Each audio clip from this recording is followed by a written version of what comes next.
Hello, this is our presentation on abuse of power in management. I'm Dalton Poindexter. I'm Bailey Gugeis. And I'm Billy Dang. In the workplace, there are ways of abusing power in management. In our presentation, we'll be discussing some of the common abuse of power.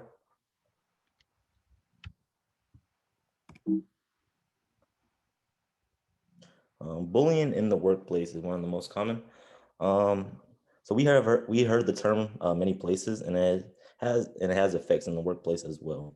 Bullying in the workplace can be subtle and it's hard to identify.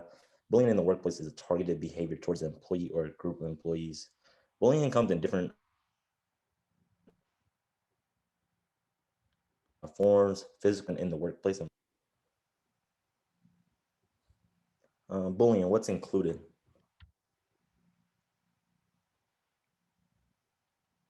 So what's included in bullying? Spreading rumors, targeted jokes towards certain employees, giving false information to cause a poor performance. This is usually employee to employee bullying. This is hard to identify because of the lack of evidence, making it hard for management to identify. But managers and their supervisors can be the bully and bullied. This could be over monitoring an employee, harsh critique, oversized criticism, also threats which could include false reporting, your job, and sometimes your benefits or pay being denied without cause or reason. The effects of bullying in the workplace. Bullying in the workplace can cause employees and managers to not want to work and underperform or take out their frustration out on others. Managers being bullied by supervisors causes a trickle-down effect, which can cause more bullying or a toxic workplace environment. A strong workplace environment includes motivated employees and organized structure and management, which allows comfortable and trusting relationships amongst employees and managers. Some solutions for bullying in the workplace: being professional at your job and doing your role even as a manager or as an employee is the best environment for the workplace. But to get to this level, you need trust and respect amongst each other. With these two things, you can create coworkers and management, which makes the workplace a desirable place to come to. Creating this environment is key to maximizing your team and company. By having the ideal environment allows for employees to trust each other and managers giving them confidence and want to perform at the job at hand. Managers are committed to employees because they are performing. Identifying bullying is difficult, and reporting these incidents is even more difficult. Usually, bullying still occurs if no one speaks up or does not report bullying because it's not directed towards them. Next up is favoritism. Favoritism in the workplace is the act of giving special attention to a single or multiple employees. This can be by accident or intentional, but few will admit to picking favorites. Favoritism is who you know, not how well they do their jobs. Favoritism is taught during childhood. Your interactions with your family members subconsciously teach you how you will interact with the world around you. Being the favorite child, the overlooked child, or the unfavored child has a huge impact on personalities, and it creates jealousy, anger.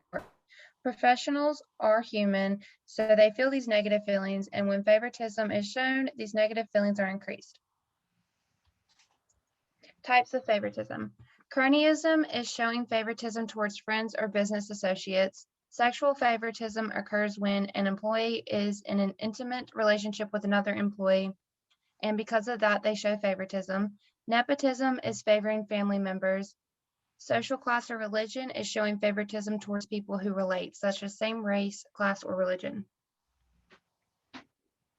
First, it is important to realize that everyone has favorite people in their lives, and you're not going to feel the same way about everyone. There's a difference between having favorites and playing favorites. Solutions to favoritism.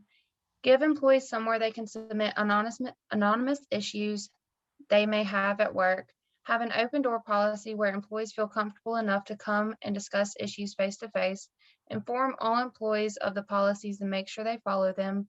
Use the word in decision-making processes. For example, you could say, I am going to ask Sam to do the budget revision again. Since I have done this in the past, I do not want to be perceived as playing favorites. And be alert of your body language. Our next point is blame deflecting. Blame deflecting in the workplace can typically be easily identified.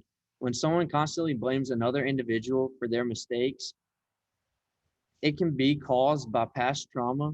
They themselves could have been the victim of blame deflecting at one point. Typically, these people tend to work alone or in small groups. These people also usually are not in the place of authority or management and tend to be irrational. Some effects of blame deflecting in the workplace can create a toxic work culture, can cause themselves not to be able to be trusted, can create a bad reputation for the company or other employees. Their poor behavior can extend to customers as well. Some solutions for blame deflecting: meet meet with the blamer and make known why you have a problem. Stray away from the negativity, be open with the blamer, bring attention to higher management, discuss responsibility, and continue on positively. So that goes through most of our presentation. Well, understanding that a good workplace environment is key. In the workplace, there are many different types of people. Understanding that and pushing for a good work environment where there is structure and trust can be built. Abusing power in management is easy because of the position of power and the opportunity. Being a good management team is built from your employees, not you. Understanding that you are here to manage and not perform the job for employees. Trust is the key. Building that relationship on trust is important.